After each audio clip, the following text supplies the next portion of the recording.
Hello, this is Greg and Giles, and we're back with our special guest, Evan Marlowe, of the new movie Abruptio, which is now out on just about any streaming service you would want to use, and also on Blu-ray.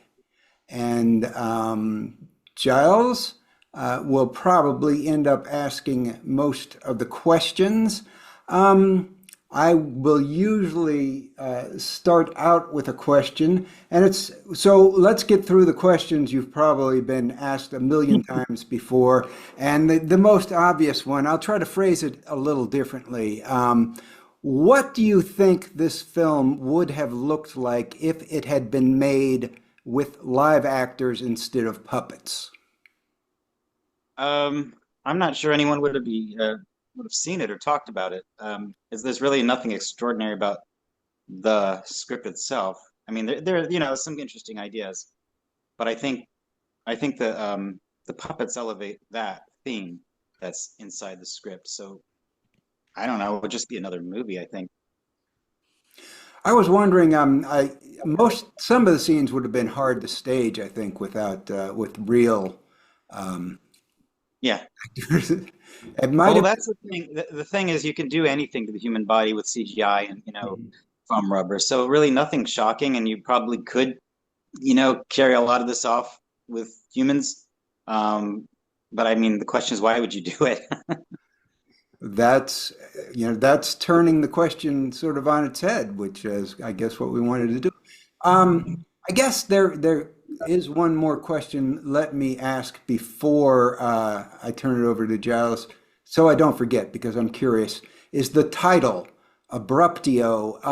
Now I know that there's a syndrome called abruptio placenta, where a fetus will detach from the placenta. Is that at all related to your choice of title? Yeah, I mean, I think it's pretty clear by the end, or hopefully it is, or if it's not on rewatching, that this movie is about a kind of person, a kind of guy in America who doesn't have the best relationship with women. And I think a lot of that stems from his relationship with his mom. And it's just that, breaking away from your mom for a lot of US, man babies. Mm. Okay, Giles, do you have some questions?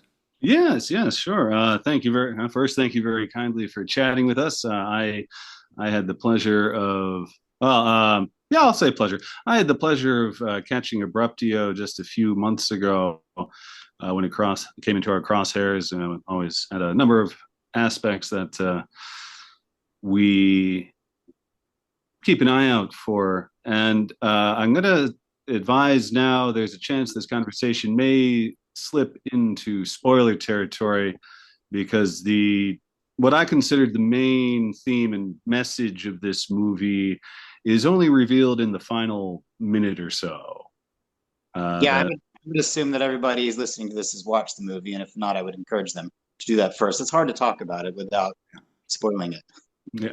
So that warning out of the way.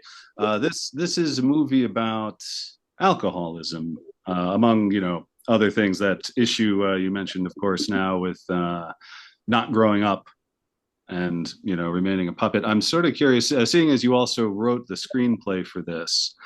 Um, how long have you had this idea, and at what point did it become a puppet idea? I think, well, this is 10 years ago that I think I came up with the script idea. So the genesis of it is a little foggy.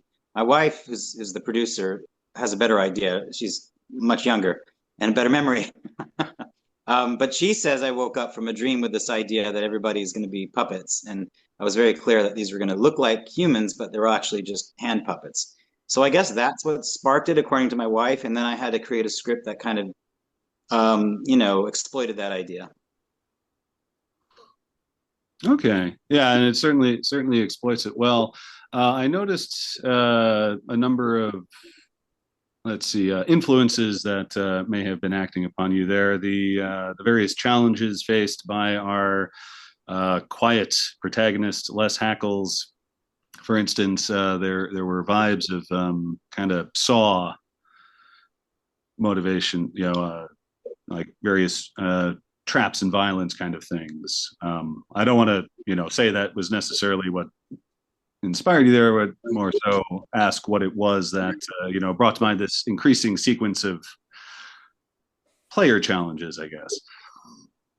Um, I think I think it all had to lead to in his mind to the reveal that who's doing all this is some kind of race of aliens that's breeding with humans and also using humans as sort of a food to feed their young. I mean, all that's kind of explained by the end. But the challenges, to a large degree, work to that end, but also because whoever this is wants him to be rewarded. So he's getting a new house, a new car. So Hmm. these missions are ways to reward him for, basically in his mind, manning up and going after it, being assertive or being aggressive. Excellent. Excellent. Okay, because yeah, they certainly do build up and things get increasingly unpleasant.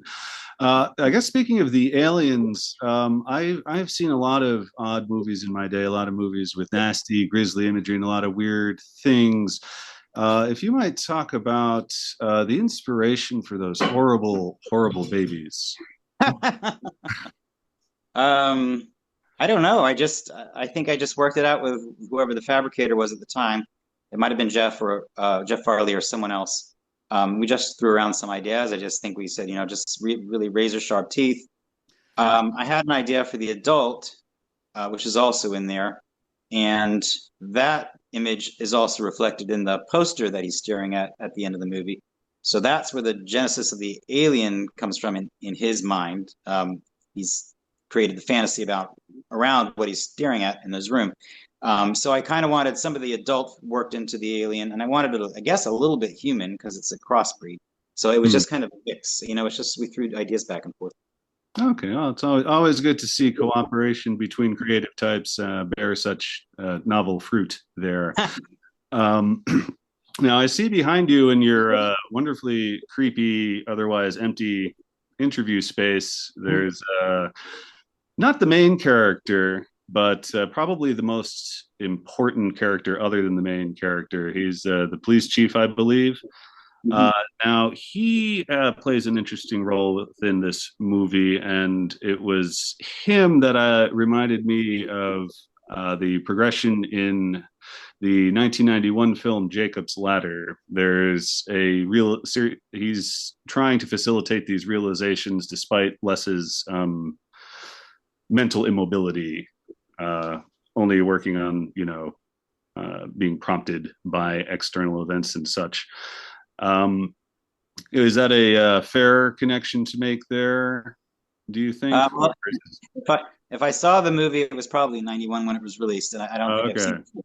But I don't think I don't know if that's the first time that device has been used or the last, but I think it's a pretty standard type of thing. Someone's a catalyst, whether it's a love interest or something like this, to get somebody to open their eyes and realize what's going on. Okay. Yeah. So yeah, another one of the many fine puppets kicking around in here. Now you mentioned that you had interactions with at least one fabricator. Assembling your team for making these, did you happen to know puppeteers, or what was the hunt for that like? We went into this completely blind. Puppets aren't our thing. And the fabricators we went out to probably never made puppets. We were all just kind of inventing the wheel. So we tried working with different techniques, different materials, different fabricators. And it was really the whole movie was trial and error over the course of years until we figured out the most efficient way to do this.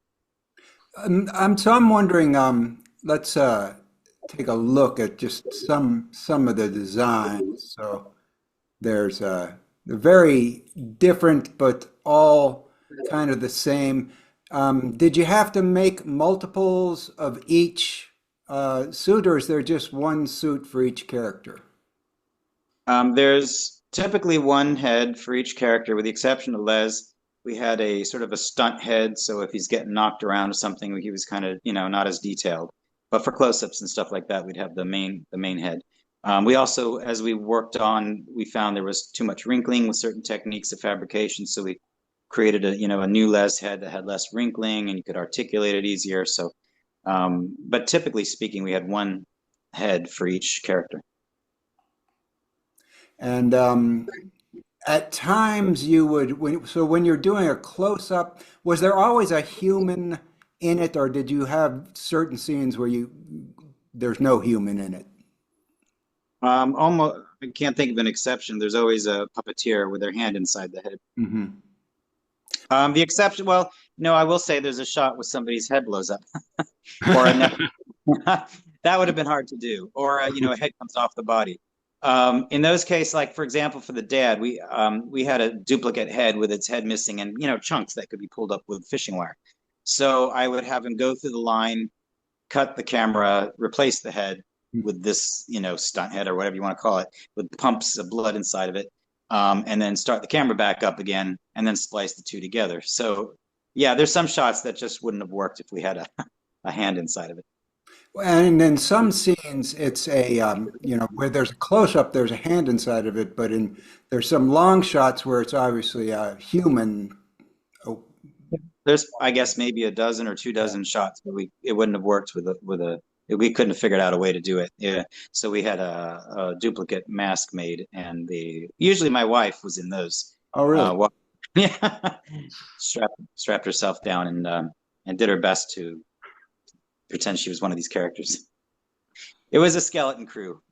Oh, well, no, that's great. Now, the dimension. Yeah, I'm just sort of curious. Then the dimensions of these puppets, are they like human scale, or I can't quite, with the example over your shoulder there, I can't quite tell if it's like 5, 6 of a person, or if these are like. I think these are all essentially to scale.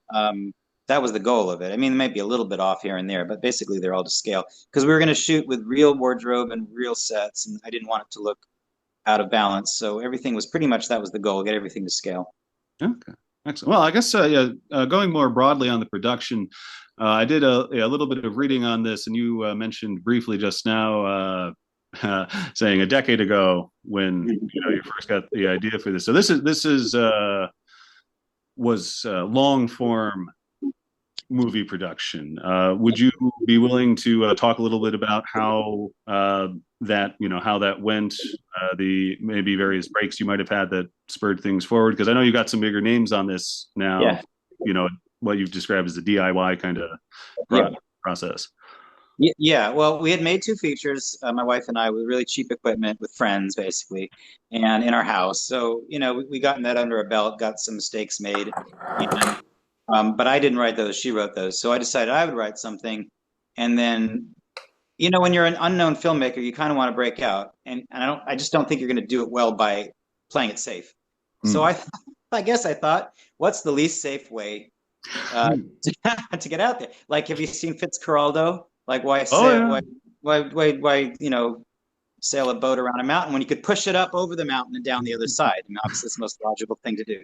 So we just thought, let's just do a Fitzcarraldo on this. And the idea was really was intriguing to the names, the talent that we went out to. So I think if we had live action, maybe we wouldn't have gotten these names.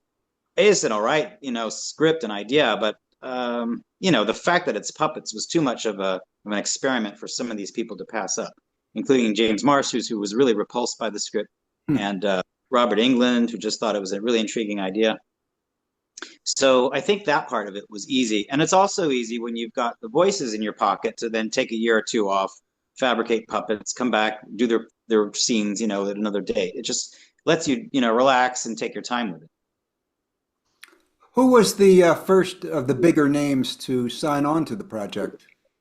I think it was James, because I think he shares the voice agent with my wife. So I think she had an in there, among a couple other people on the cast, maybe like Hannah May Lee. But I think we went out to him first, and then I think everyone else kind of trickled in over the course of 6 months or a year. Yeah, because you do have a good lineup here. Yeah, James Marsters, Robert Englund, Jordan Peele. I'm always pleased to see or hear Rich Fulcher because he's something of a favorite of mine. I can definitely see him being on board with this kind of glorious excess here, and of the uncanny, unpleasant characters presented, his is, in his own way, perhaps one of the more disturbing as far as. Yeah. Well, Rich is a friend of ours, so we just reached out to him. It worked out great. Okay, yeah, no, that does sound like it worked out well. So now working with like different fabricators over the years, as you did, the production challenges for this, I imagine, mostly had to do with the creation of these, and these people in puppet form.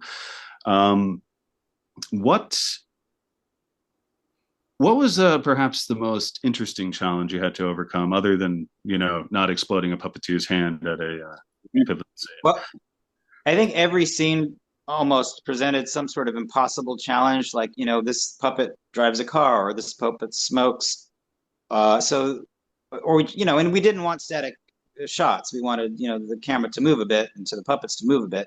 Otherwise, it's just talking heads. I don't think it's that interesting. So every scene had that sort of thing where I'd read through it and go, well, I don't know how I'm going to make this happen. So then I'd have to figure it out. I have to create a solution for that, and it happened all the time. And then COVID didn't help. You couldn't just blow smoke through a pipe. I had to create a bellows and use that to blow smoke through a pipe while everyone had a mask on. So stuff like that. And then, because you can't have, inanimate objects drive cars, you'd have to start working in green screen and things like that to make things happen. So you'd really have to plan it all out, shot by shot. So that was one challenge. You got the actors' voices. You couldn't go back and re-record them. If you had any changes, you had to work with what you had, which worked out fine in the end. But it meant that you had to see the film in your head at the beginning, record all the voices, and then just proceed as if you've got this finished film in your head and make everything fit into that. There was no improvisation on set or any of that, or maybe I'll just do that. Or you just really had to have a really good, rigid idea of what's gonna look like at the end, which is not easy to do. How did you have a puppet drive a car? Well, first of all, you have a puppeteer that's a contortionist. So Danny's Montouk, he's very, very tall.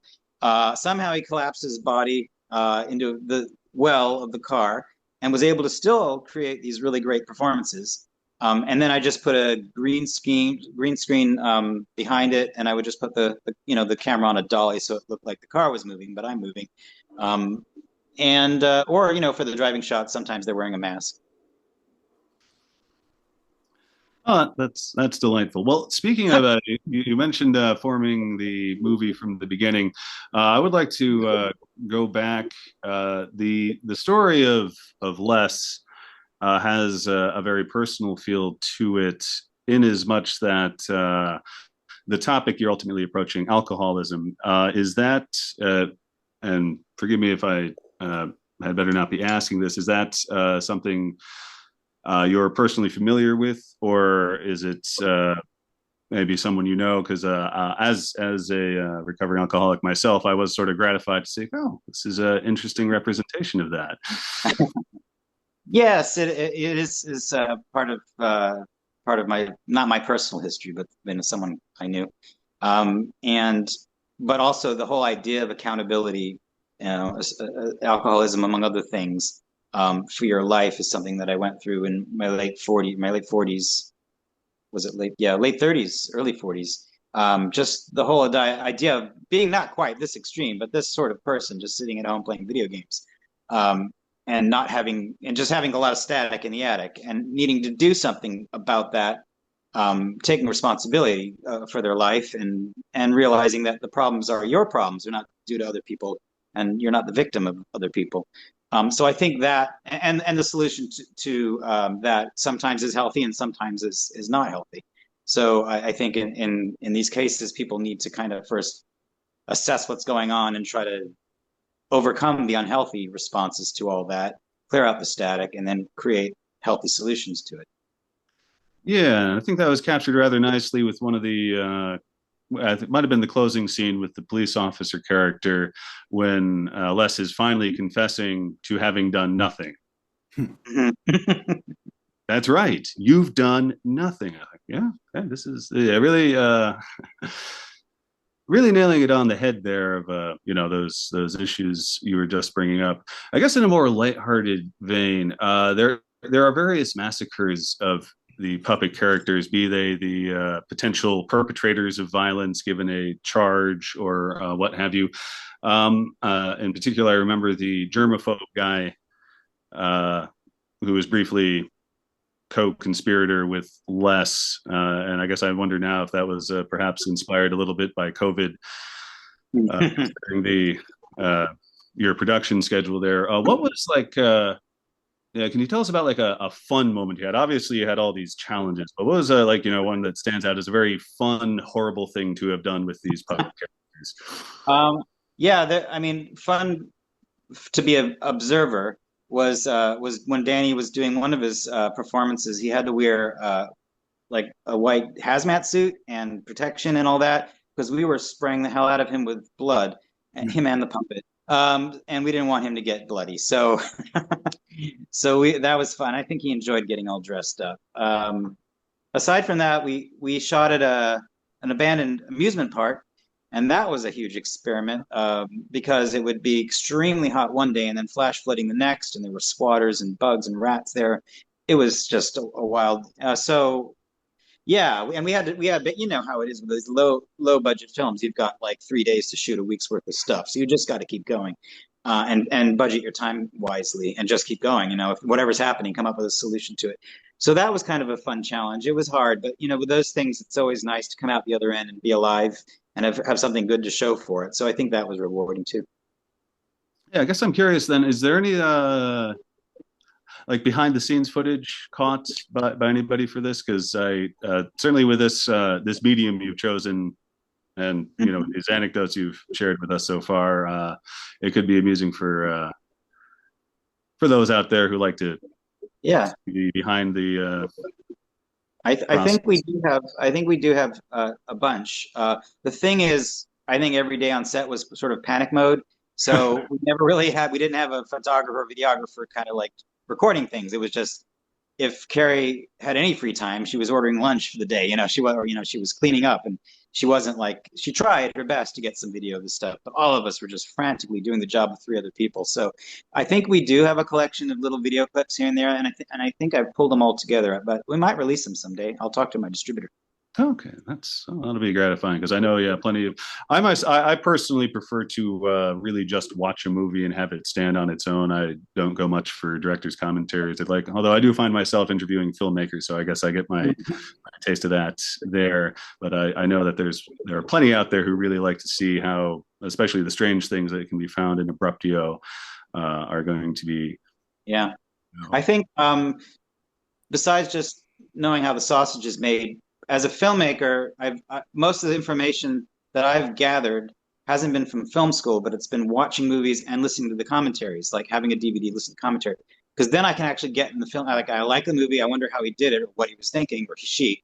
Get in their head, listening to what they're saying. So I think most of my education came from commentaries and really good critics that I appreciate, Pauline Kael and Ebert, stuff like that. We might not agree with, but you appreciate the way they've dissected a movie. So I think those have been the most important ways. But aside from that, unless you're a filmmaker, I mean, I don't know. I wouldn't just sit and listen to a commentary. If I'm not incorrect, you did do a commentary for the Blu-ray, and isn't there a separate commentary from the puppeteer? Yes, it's me and my wife doing one, and then Danny doing another. So I guess anybody that was really, really into puppeteering would get a lot of technical advice from the second one, maybe some practical advice. Yeah, it'd be interesting to hear. Now, I guess so. We're probably going to be on the topic of puppets till we're done with this, considering the movie. Just to maybe find out, this obviously took you a long time to do for the various reasons that you've mentioned and have been hinted at. Is puppets as a vehicle for storytelling something you're going to consider in the future? Well, of course, it was motivated in this movie. There's no reason if there's not a good reason to do puppets, I won't do puppets. But that said, I've written scripts that have, puppets instead of visual effects because I'm a fan of practical effects. So I could see, like, I have one that's an alien invasion where we're actually on the side of the aliens, we're rooting for them to destroy the planet.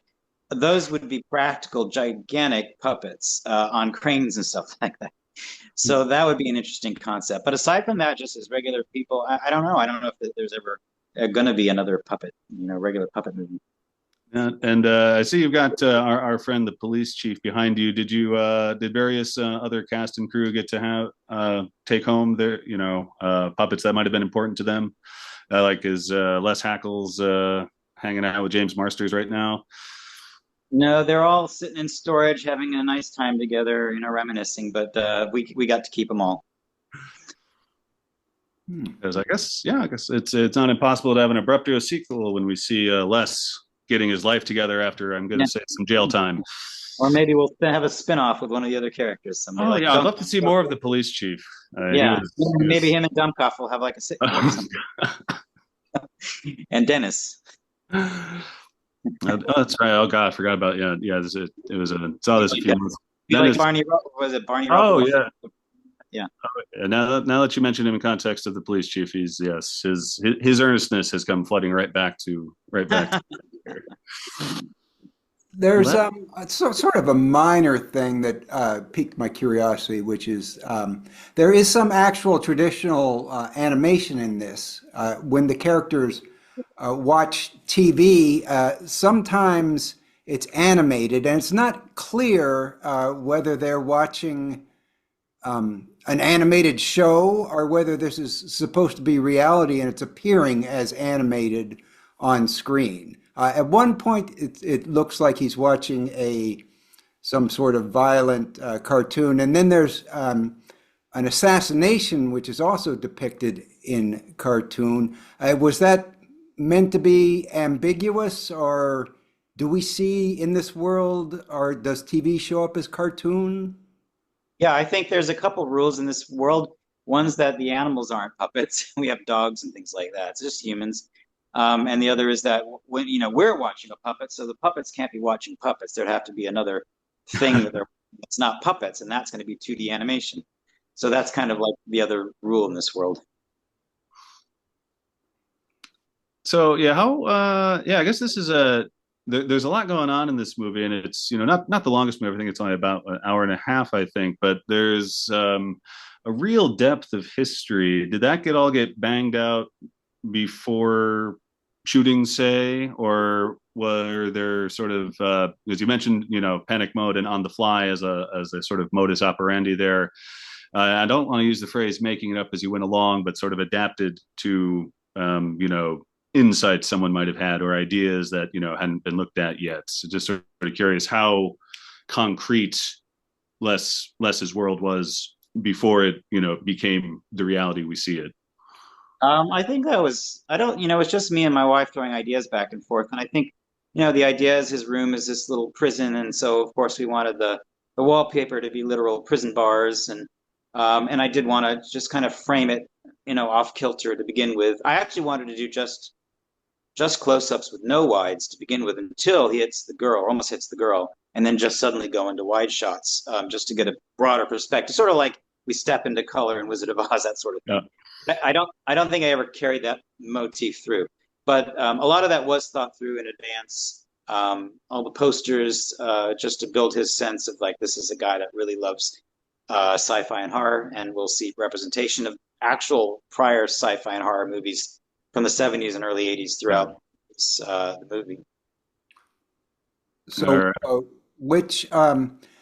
I was curious. Obviously, I think the babies reminded me a little bit of Eraserhead. I don't know if that was intentional or a coincidence. Another movie, I kind of got a vibe from non-puppet movie was Phantasm with the trans-dimensional kind of element. Was that a movie that was sort of on your mind, or is it just another coincidence? No, I think that was in it takes 7 years or whatever to make a movie. All these ideas seep into it. So And some of them are subconscious, and some of them you're really going for to try to depict. Like one thing we talk about phantasm, the thing that I know for sure I wanted to reflect was the doorknob he turns to get into this colony. I wanted that to look like the silver ball.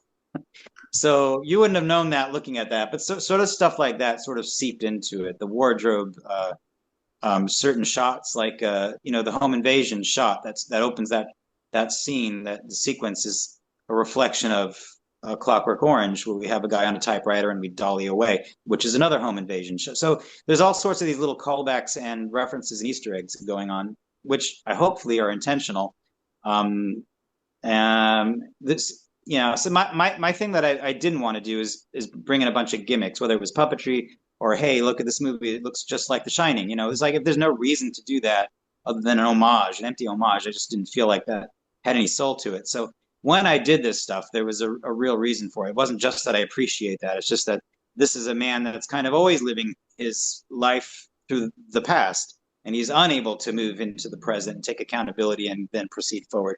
So because of that, you're going to see reflections of the past, of his past, seeping in throughout his story, or even of his fantasy. Does Les has Les seen the same movies we've seen, or in his world has he seen a whole different set of fictional films? I think you'd have to have seen some of the ones we have because there's just so much similarity there. But also, if you look at his walls, they're covered with movie posters of films that don't exist. So I think there's some mishmash going on there. Speaking of history, there's obviously Les. There's the police chief. There is the Chelsea character who he takes in and protects for a good stretch of the film, seeking. I imagine he's seeking some sort of redemption in his passive way. But it seemed a lot of care for. He had various assistants, bomb installed types, but there seemed to be a special amount depth to, I believe, Sal, the older stand-up comic guy. I wonder if you might be able to talk a little bit about that rather interesting character there and what may have inspired him. Well, he's inspired by the dancing monkey type that wants validation from the world and just rather than, just being genuine or authentic is constantly seeking approval, whether it's making jokes or bragging or whatever. I feel like I wanted to put that into the opening, the first act, to kind of bring that out somehow, but I just never managed to get it in there. I got a little bit of his OCD in there with his pencils. But I wanted to show that this was also a side of, it doesn't look like it, knowing the guy, he'd be a dancing monkey, but it's basically the idea of seeking validation from the outside world rather than being confident in who you are. Okay. Well, which is, I guess, a different side of the coin to Les, who doesn't seem to be seeking approval from anywhere. Well, so we've got a little bit, 3.5 minutes left, and so we have some final questions. But first off, we always want to give you a chance to plug whatever you're doing now, and or what's coming up, or what you want people to follow you at, or. Well, aside from this movie, I've steadily been writing books under E. Stuart Marlowe on Amazon. A lot of those, because you have a great idea and you could write a script, but no one's gonna finance it. It takes forever. It's just easier to write a book about it and novelize it and then put it on Amazon and then come back to it later to adapt it to a script or pitch it. So all those ideas are out there on Amazon, and I little by little go through them and turn them into scripts. So if anyone's interested in seeing some of my other ideas, that's what I would do. I see your website here, estuartmarlowe.com. Yes, right. Oh, songwriter. I didn't know that you also dabbled. A recovered songwriter. I don't do that anymore, but there was a long stretch for a couple decades where I was an instrumentalist and home studio and all that. Okay. Okay, and what website would you like people to go to follow you if you do? This one? Yeah, you can go to abruptio.com. I think Facebook, it's Abruptio Film. Or we're on Instagram on ES Marlowe. I'm even on Threads. So any of these sites, I generally, I post most of my stuff on abruptio.com, or my Facebook page is the main area. Okay. And Giles, do you want to go for the final question? Yes, I would, Greg. Thank you kindly. Well, first off, thank you very much for chatting with us. We like to end every interview with our test subjects here with the question, what's your hometown, and can you recommend a restaurant there?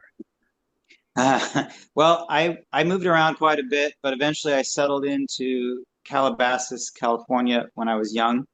Um, and my mom still lives there, but I haven't really dined out there in a long time. It's not well known for its food.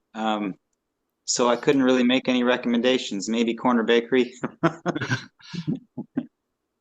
What about where do you live now? If we're not I live near Anaheim in Orange County. There's tons of restaurants out this way. Depends what you like. Indian food. There's all sorts of food. So any given restaurant in Anaheim probably do you well then. Uh, Well, well, thank Thanks. you very much. Evan Marlowe of Abruptio. You can rent it just about anywhere, the usual suspects. And the Blu-ray you can get on Amazon or the usual suspects. And the novels, yeah, those might be great to check out too. Any final words before we sign off? Well, if life-size puppets aren't for you, I would not recommend this movie to you. sound But advice. yeah, thanks for having me. All right, thank you for coming on, and good luck with your next projects. Hope you get something made, and we'll be back in just a moment.